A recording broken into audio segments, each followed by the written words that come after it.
It all started when I noticed small, seemingly inconsequential changes in my wife, Lisa.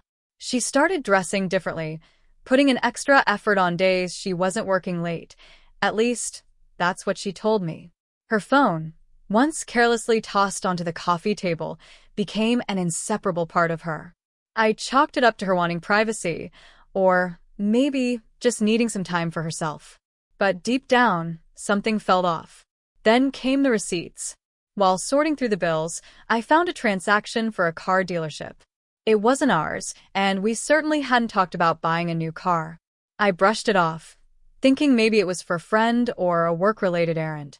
But curiosity lingered, and I couldn't resist digging deeper. One weekend, while Lisa was supposedly visiting her sister, I went through her phone. She'd gotten sloppy and left it unlocked. What I found shattered my world: text messages, photos, and even a video of her and her affair partner, a younger guy who worked as a trainer at her gym. The car, as it turned out, was a surprise gift she'd bought for him with our joint savings. I didn't confront her immediately. I needed a plan. Revenge wasn't my first instinct. I just wanted to protect myself. But the more I thought about the betrayal and the audacity of her actions, the more I realized she needed a wake-up call. First, I sold her car, the one we'd bought together, and was still in my name. Since the title was solely under me, I had every legal right to do so. I got a decent price for it and immediately moved the funds into an account she couldn't touch. Next, I froze our joint accounts. Lisa had been siphoning off money to fund her little escapades, and I wasn't going to let her spend another dime of mine. I set up a meeting with my bank and ensured that all access to our shared finances was restricted unless both of us were present. Then, I packed my things and moved out while she was working late. I left her a single note on the kitchen counter. Asterisk, you should have been honest. Hope the car was worth it, asterisk. A few days later, Lisa called me, panicked and furious. Her affair partner had broken things off after realizing the gravy train was over. She was stuck with the payments for his car, no access to our savings, and no vehicle of her own. She demanded we talk, but I wasn't interested in hearing her excuses. I filed for divorce shortly after, citing infidelity. When we finally sat down for mediation, she looked broken. The confident, sneaky person I'd seen over the past few months was gone, replaced by someone who realized too late what her choices had cost her. In the end, I walked away with my dignity, a clear conscience, and a valuable lesson: betrayal has consequences. And sometimes karma just needs a little help. As the divorce proceedings dragged on, Lisa's attempts to win back my favor became more desperate. She started sending me texts filled with apologies, pleading for another chance, even offering to pay me back for the car. But by then it was too late. I had already come to terms with what had happened, and my decision was final. The cold, calculated steps I'd taken weren't out of spite. They were about self-preservation and reclaiming control over my life. But that didn't stop her from trying to manipulate me. At one point, she even called me, crying about how much her life had fallen apart. She mentioned that she was struggling financially, living in a cramped apartment with nothing but the clothes on her back and the car she had bought for AP, which she could no longer afford. She begged me to reconsider, to stop the divorce, and said she had made a mistake. It was hard, at first, not to feel anything when hearing her breakdown. But then I remembered the months of lies, the late nights when she was working but actually with him, and the way she spent money we had saved for our future. There was no going back. She had chosen him over us, and now it was my turn to choose myself. After the divorce was finalized, Lisa found herself completely broke. The apartment she rented wasn't ideal, and the car she had bought was now repossessed. Her credit score had taken a nosedive after she defaulted on the loan. The lavish lifestyle she had been living, funded by me and her affair, came crashing down. Her friends and family, who had initially rallied around her during the affair, started distancing themselves when the full extent of her deceit became apparent. Meanwhile, I focused on rebuilding my life. I moved into a smaller, more manageable apartment, one that felt like a fresh start. I found myself going out more, meeting new people, and even rekindling some old hobbies that had been pushed aside during our marriage. I wasn't just surviving, I was thriving. Months later, I bumped into Lisa at a mutual friends gathering. She looked different, haggard, with dark circles under her eyes, and the confidence she once had was gone. She came up to me and tried to apologize once again, but this time, there was no pain or anger in me. I simply said, "You got what you wanted. It's time to move on." I walked away from the conversation without a backward glance. For the first time in a long while, I felt free. Free from the deceit, free from the lies, and free from the person who had once vowed to love me but chose to betray me instead. That night, I realized that I didn't need her apology or validation anymore. The only person who had to be at peace with my decisions was me. And in that moment, I knew I had made the right choice. It was a hard lesson, but it was one I would carry with me for the rest of my life. I learned that when trust is broken, the only way to heal is by letting go of the past, the anger, and the person who no longer deserves your time or energy. And in doing so, I found a version of myself that I hadn't known in years, strong, independent, and unafraid to live for myself. A year passed, and things slowly returned to a sense of normalcy. I found myself more settled and at peace than I had been in the longest time. The pain of betrayal had dulled into a faint echo, something I could reflect on but no longer had to live with every day. I focused on my career, making strides in ways I hadn't imagined before. I had no one to answer to, no one to betray my trust, and no one to hold me back from becoming the person I'd always wanted to be. But then, out of nowhere, I received a letter. It was from Lisa's lawyer. Apparently, she had filed for bankruptcy and was asking if I'd consider waiving some of the alimony she owed me. It was clear that she was desperate. The bankruptcy had left her financially crippled, and she had nothing left to lose. She begged me, in the letter, to reconsider the terms of the divorce settlement. At first, I was taken aback. I thought I had moved on from her and the entire mess we'd gone through. But then, I realized that this was another one of her attempts to get out of the consequences of her actions. She wanted me to give her a break, but I had already given her everything I had, my trust, my love, and my financial stability. She had betrayed all of it, and now she was asking for mercy. I didn't respond right away. Instead, I reflected on how far I'd come and how important it was to stand firm in the decisions I had made. I thought about how much she had hurt me, how she'd built a life on deceit, and how it had taken me months to rebuild mine. I remembered the lies she'd told, the way she'd stolen from me emotionally and financially, and I realized that the only person who needed to be taken care of now was me. A few weeks later, I sent a letter back to her lawyer. I told them that while I didn't wish harm on Lisa, I would not be waiving any alimony. Her actions had led her to this point, and now it was time for her to face the consequences. I was no longer the person who felt obligated to fix everything for her. I'd fix myself, and that was enough. Lisa tried to reach out to me once more, this time over the phone. Her voice was shaky, filled with regret. She wanted to apologize one last time, to explain that the affair had been a mistake and that she truly understood the damage it had caused. But this time I simply listened. I didn't offer sympathy, nor did I lash out. I just listened, and when she finished, I told her that I hoped she would find a way to rebuild her life, on her own. "I've already rebuilt mine," I said softly, "and I'm better for it." That was the last time I heard from her. The last time I allowed myself to be tangled in her web of guilt and regret. From that point forward, I moved on fully. I entered into a new relationship a year later, one built on mutual respect and trust. It was different than anything I had experienced before.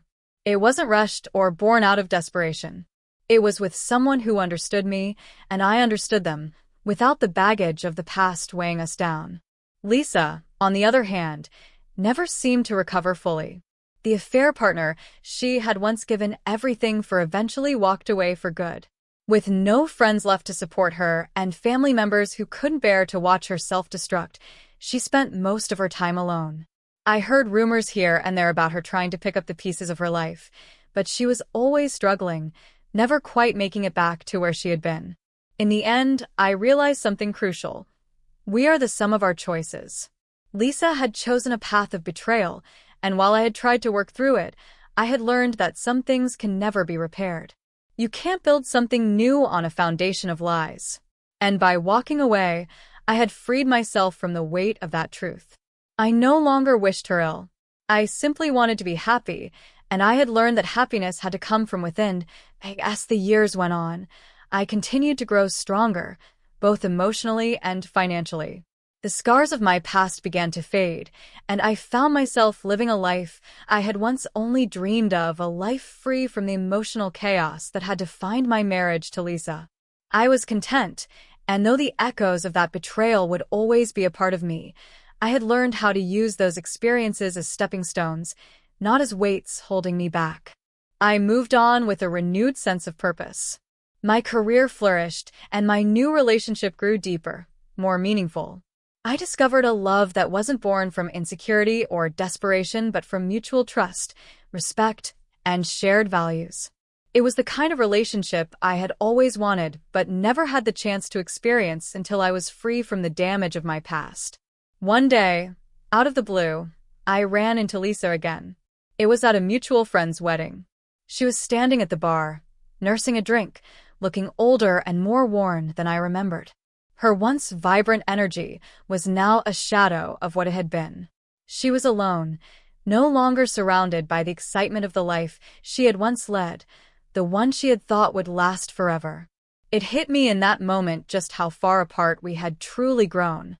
She saw me and immediately tensed up, but to her credit, she didn't try to approach me. I wasn't sure if it was because she had finally come to terms with the truth, or if she simply didn't know how to face me after everything. I gave her a polite nod from across the room, but didn't approach her. There was nothing left to say. I wasn't angry anymore. I wasn't even disappointed. I simply felt indifferent, as though the person I had once known had long since ceased to exist in the way I remembered. As the night wore on, I couldn't help but reflect on how much I had changed since our marriage. The pain of the betrayal had been a catalyst for my personal transformation. I had faced the darkest parts of myself, those moments of self-doubt, rage, and heartbreak, and come out stronger on the other side. I realized that Lisa, for all the hurt she had caused me, had played a role in helping me become the person I was today. She had unknowingly set me free, giving me the opportunity to truly live my life for myself. I knew she had regrets, but I also knew that nothing could change the past. She had made her choices, and I had made mine. The difference was that I had taken responsibility for my actions, moved on, and built a life I could be proud of. She, however, seemed stuck in a cycle of remorse, trying to claw her way back to a life that would never be the same. That night, as I left the wedding with my partner, I realized how far I had come. The emotional weight that once tied me to Lisa had vanished completely. I had become the person I had always wanted to be, and it was no longer about proving anything to anyone. Not her, not the people who had doubted me, not even myself. It was about living my truth, unapologetically and with the knowledge that I had learned from my past without allowing it to define me. I would never forget the lessons of that marriage, the heartache, the betrayal, the decisions that led to my breaking point, but I was no longer a prisoner to them. I was free. And in the end, that freedom was worth more than any apology, any justification, or any second chance Lisa could ever offer. As I looked forward to the future, I understood that life would bring its own challenges, but I was ready for them. I was no longer afraid of facing the unknown, because I had already overcome the worst.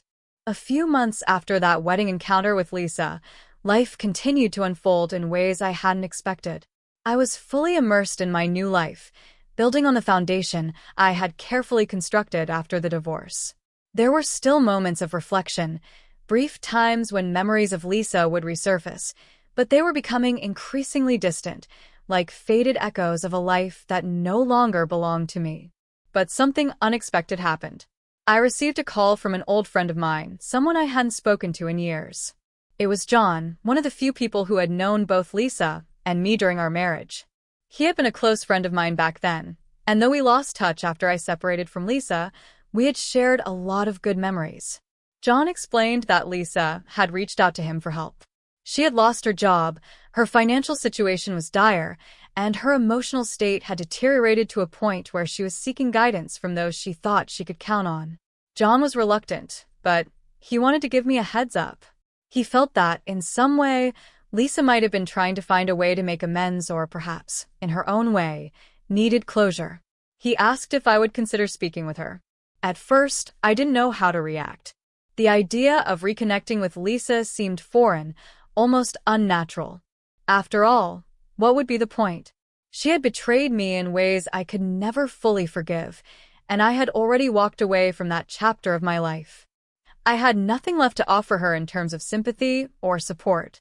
My life had moved on in a way that made any contact with her feel like a step backward. But as the days passed, I found myself thinking about the possibility. Perhaps there was something more to this than just her needing help. Maybe, deep down, she was looking for redemption. Maybe she finally realized what she had lost, not just in terms of material wealth, but in terms of genuine connection and trust. So, against my better judgment, I agreed to meet with her. I knew it would be a difficult conversation, but I also realized that the one person who could truly understand her situation was me. After all, I had been the one she had betrayed, and I had been the one who had rebuilt my life after she shattered it. When we met, it was clear that she had changed. She looked worn, more than I had expected, and her eyes held a sadness that was unfamiliar to me. She had always been confident, sometimes to the point of arrogance, but now she seemed humbled, almost fragile. We met at a small cafe, the same place we used to go to during the good times of our marriage. The irony wasn't lost on me. She didn't waste time with pleasantries. Instead, she looked at me with an honesty I hadn't seen before. "I've made a mess of everything," she said softly, her voice trembling slightly. "I was selfish, and I hurt you in ways I can never undo. I don't expect forgiveness, but I need you to know that I regret every decision I made." I listened in silence, unsure of what to say. The anger I had felt for so long had dissolved, replaced by something more complex, a mixture of pity, sadness, and, surprisingly, a touch of empathy. I could see that she was truly remorseful, and in that moment, I realized something important. While I could never forget what she had done, I didn't need to hold on to the pain anymore. Letting go of that resentment would give me a sense of freedom that I had been carrying with me all along. "I don't know what you expect from me," I finally said. "I've moved on. I've built a life that I'm proud of, and I'm not going to let you drag me back into the past. But I do appreciate you acknowledging the truth." "It's a start." Lisa nodded, her eyes filling with tears. "I don't expect anything from you," she said, her voice cracking. "I just needed you to know that I'm sorry. And I need to find a way to forgive myself." The conversation lingered for a few more minutes, filled with quiet moments of reflection. I didn't offer her solutions, and I didn't promise to stay in touch. We parted ways without any grand gestures of reconciliation, but I could sense that something had shifted, not between us, but within her. She had confronted her own actions, and though I doubted she would ever truly redeem herself, I hoped she would find some measure of peace moving forward. As for me, I walked away feeling lighter than I had in years.